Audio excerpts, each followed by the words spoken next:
আপনি কি কখনো এটা শুনেছেন যে কোনো বাড়ির দেওয়াল ইট পাথর বালি এসব দিয়ে তৈরি নয়, বরং তা চিৎকার কান্না শোক এসব দিয়ে বানানো? হ্যাঁ, এমনই একটা বাড়ি রয়েছে কলকাতার পুতুল বাড়ি নামে পরিচিত। অনেক বছর আগে এখানে এমন কিছু ঘটেছিল যার জন্য এই জায়গাকে একটা পরিত্যক্ত জায়গা করে তোলে।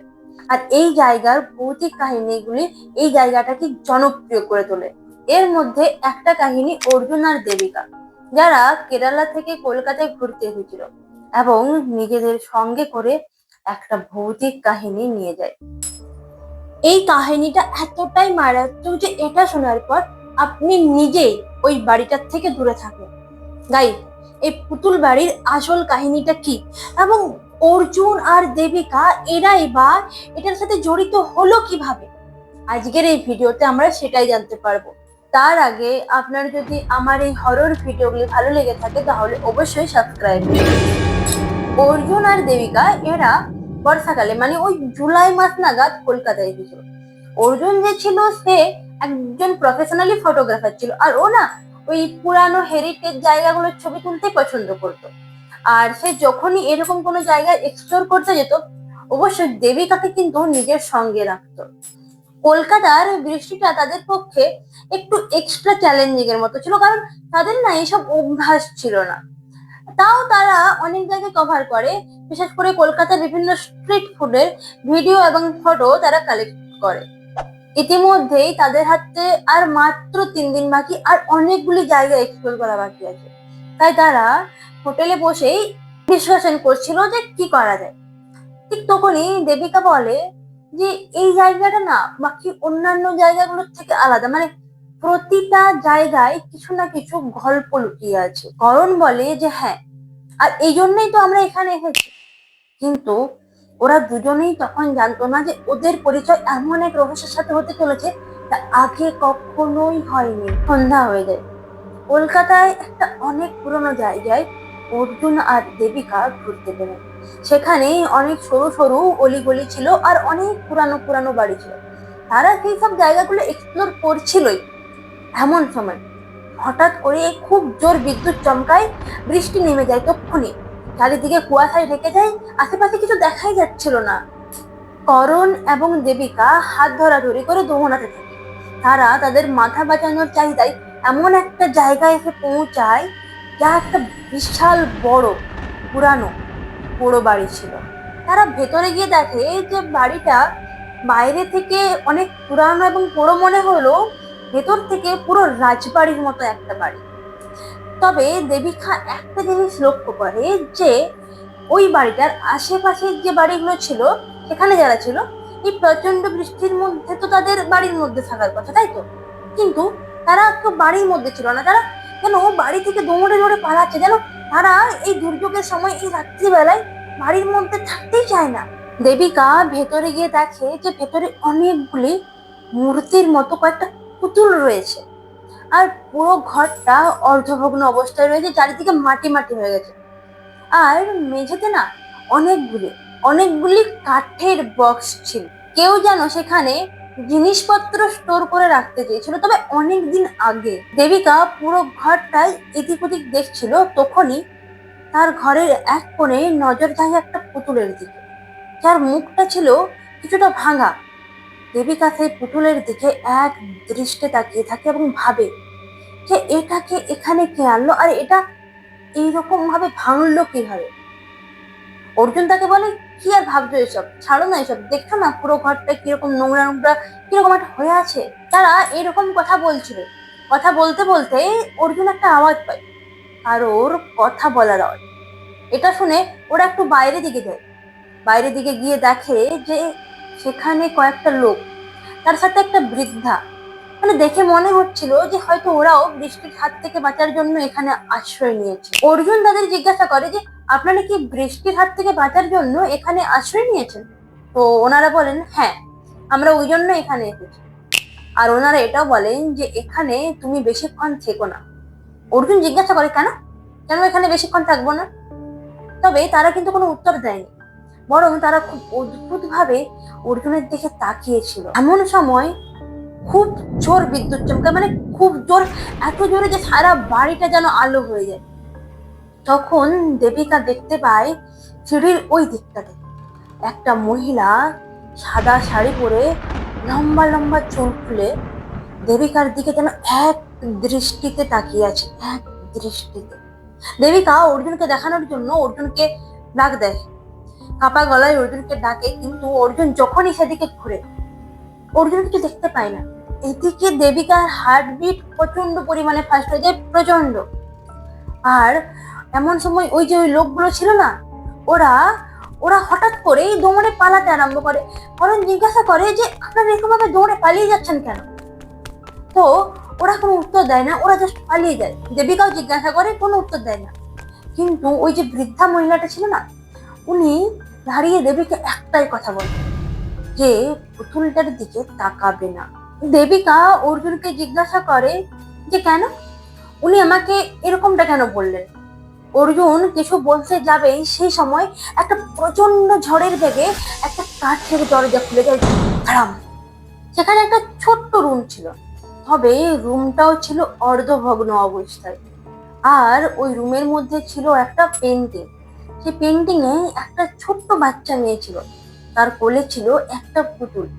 মেয়েটার মুখে একটা সুন্দর হাসি ছিল। দেবিকা ধীরে ধীরে ওই পেন্টিংটার দিকে এগিয়ে যায়। এমন মনে হচ্ছিল যেন ওকে কেউ পেন্টিংটার দিকে টানছে। দেবিকা যখন পেন্টিংটার একেবারে কাছে চলে যায়, তখনও শুনতে পায়, ওর কানে একটা আওয়াজ আসে যে আজ এটা খণ্ডর মনে হলো, একটা সময় এটা একটা বাড়ি ছিল। এটা শুনেই দেবিকার মাথা ভারী হয়ে যায়। ওর মনে হচ্ছিল যে এখানে কেউ তো আছে, কেউ তো আছে যে ওকে এই বাড়ির অতীতের ব্যাপারে জানাতে চায়। জানি না কিভাবে, কিন্তু দেবিকা দেখতে পায় যে অনেক বছর আগে, মানে স্বাধীনতার আগে, এখানে একটা বাঙালি বাবুর বাড়ি ছিল, মানে একজন বাঙালি লোকের বাড়ি ছিল।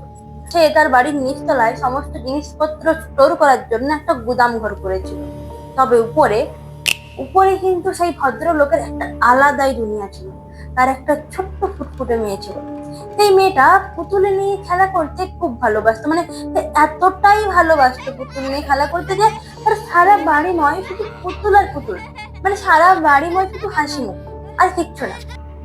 তবে হঠাৎই একদিন সেই মেয়েটার মৃত্যু হয়ে গেল। মানে সেই মেয়েটা কিভাবে মারা গেল, কি হলো, সেটা কেউ কখনোই জানতে পারেনি। তারপর ওই বাঙালি ভদ্রলোক, মানে ওই মেয়েটির বাবা বাড়ি ছেড়ে চলে যায়, আর সেই বাড়িটা একটা ভুল মানুষের হাতে পড়ে যায়। এসব শুনে, এসব দেখে দেবিকা যেন কাঁপতে থাকে। করণ দেবিকাকে ডাকে, কিন্তু কোনো আওয়াজই আসে না। দেবিকা দেখে যে এখানে অনেক মেয়েদের আনা হতো, তাদের উপর অত্যাচার করা হতো, তাই তাদের চিৎকার আর আর্তনাদ এই দেওয়ালের মধ্যে রয়ে গেছে। তাদেরকে আনা হতো, তাদেরকে অত্যাচার করে মেরে ফেলা হতো, তাই তাদের আত্মাও আর এখান থেকে মুক্তি পায়নি। তারা সবাই এখানেই রয়ে গেছে। দেবিকা চিৎকার করে ওঠে, দেবিকা চিৎকার করে বলে যে এখানে আমি একা নেই, এখানে আরো অনেকেই আছে, অনেকেই আছে। তাদের আত্মা এখনো মুক্তি পায়নি, তাদের সবাইকে অত্যাচার করে এখানেই মেরে ফেলা হয়েছে। করণ দেবিকাকে এসব কিছু বলতে শুনে ভীষণ ভয় পেয়ে যায়, ভীষণ। ও দেবিকাকে বলে যে ছাড়ো তুমি এসব, তোমাকে এসব কিছু দেখতে হবে না, ভাবতে হবে না, চলো চলো আমরা এক্ষুনি এখান থেকে পালাবো। তারা জাস্ট পালাতে যাবে, সেই সময় হঠাৎ করেই ওর থেকে নুপুরের আওয়াজ আসে, ছম ছম ছম। আর তারা আটকে যায়। করণ জিজ্ঞাসা করে কে, কিন্তু প্রত্যুত্তরে কোনো উত্তর আসে না, শুধু ফিরে পায় আবার নুপুরের আওয়াজ। তাই তারা উপেক্ষা করে। কিন্তু বাড়ির থেকে বেরোনোর আগে দেবিকা দেখতে পায় সেই সেই সাদা শাড়ি পরা মহিলাটাকে। এবার কিন্তু করণও তাকে স্পষ্ট দেখতে পায়, তবে করণ বুঝে যায় যে এ কোনো মানুষ নয়, এটা অন্য কিছু। দেবিকা তার দিকে এক দৃষ্টে তাকিয়ে থাকে, এমন মনে হয় যেন দেবিকাকে কেউ বশ করে নিয়েছে। করণ দেবিকার হাত ধরে বলে চলো চলো আমরা এখান থেকে চলে যাই।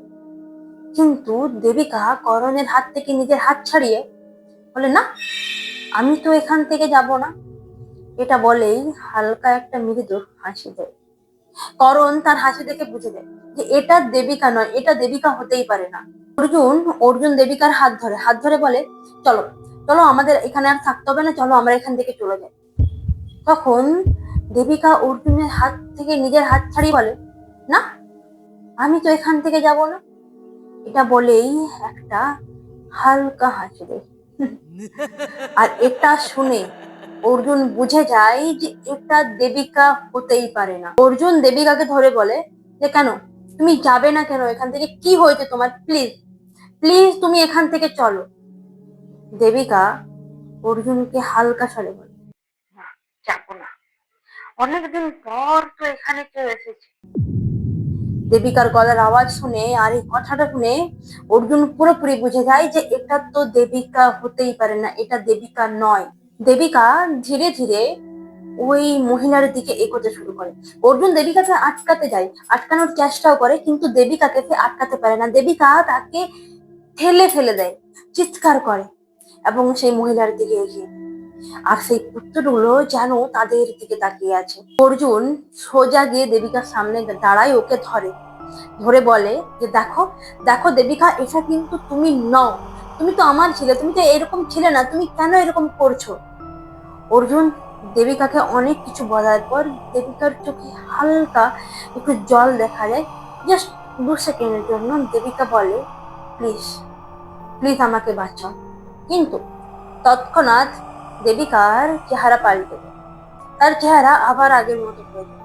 আর তখন পিছন দিক থেকে ওই সাদা শাড়ি পরা মহিলার আওয়াজ আসে যে, না, এ শুধু আমার। অর্জুন চারিদিকে হিসেব মেলাতে থাকে, সাদা শাড়ি পরা মহিলা, পুতুল, দেবিকা। সে সবকিছু হিসাব মেলাতে মেলাতে বুঝতে পারে যে এই সবকিছুর সাথে পুতুলটার কিছু তো একটা কানেকশন আছে। তাই সে বুঝতে পারে যে দেবিকাকে বাঁচাতে হলে ওই পুতুলটাকে সবার আগে নষ্ট করতে হবে। তাই সে তার পকেট থেকে লাইটার বার করে ছুড়ে মারে ওই পুতুলটার দিকে।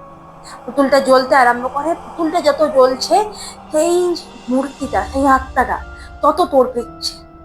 যখন পুতুলটা জ্বলে জ্বলে একেবারে ছাই হয়ে যায়, সেই মূর্তিটাও গায়েব হয়ে যায় আর দেবিকাও অজ্ঞান হয়ে যায়। অর্জুন তখনই দেবিকাকে কাঁধে তুলে সেইখান থেকে দেয় দৌড়। পরে সবকিছু স্বাভাবিক হওয়ার পর দেবিকা করণকে বলে যে, জানো তো, তুমি হয়তো শুধুমাত্র আমাকে দেখছিলে, কিন্তু আমি সেখানে কয়েকশো, বিশ্বাস করো, কয়েকশো মেয়েকে দেখছিলাম। তারা সবাই যেন আমার কাছ থেকে সাহায্য পাওয়ার আশায় আমাকে চারিদিকে ঘিরে আমার মধ্যে চলে আসছে।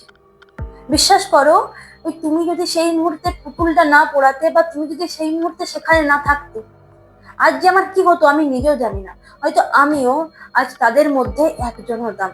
তারপর সেই রাত্রের পর তারা প্রথম ফ্লাইট ধরেই নিজেদের শহরে ফিরে যায়। তারা কলকাতায় আসা তো দূরের কথা, তারা তাদের জীবনে আর কলকাতার নামটুকু উচ্চারণ করে। কিন্তু ওই বলে না যে কিছু কিছু জায়গা থাকে যেখানে তুমি যদি একবার যাও, তুমি সেই জায়গাটা যদি ছেড়েও দাও, সেই জায়গাটা কিন্তু তোমায় ছাড়ে না। তাই এমনই একদিন দেবিকা তার ঘরের মধ্যেই ছিল, সে তার জানালাটা খুলে দেখতে পায় সেই ডলটা। দেবিকা তক্ষুনি জানালা বন্ধ করে এবং জীবনে কখনো আর সেই জানালা খোলে না, কারণ সে জানে যে সেই ডলটা সেইখানেই তার জন্য অপেক্ষা করে আছে। সে সেই ঘরের মধ্যে আসতে চায়।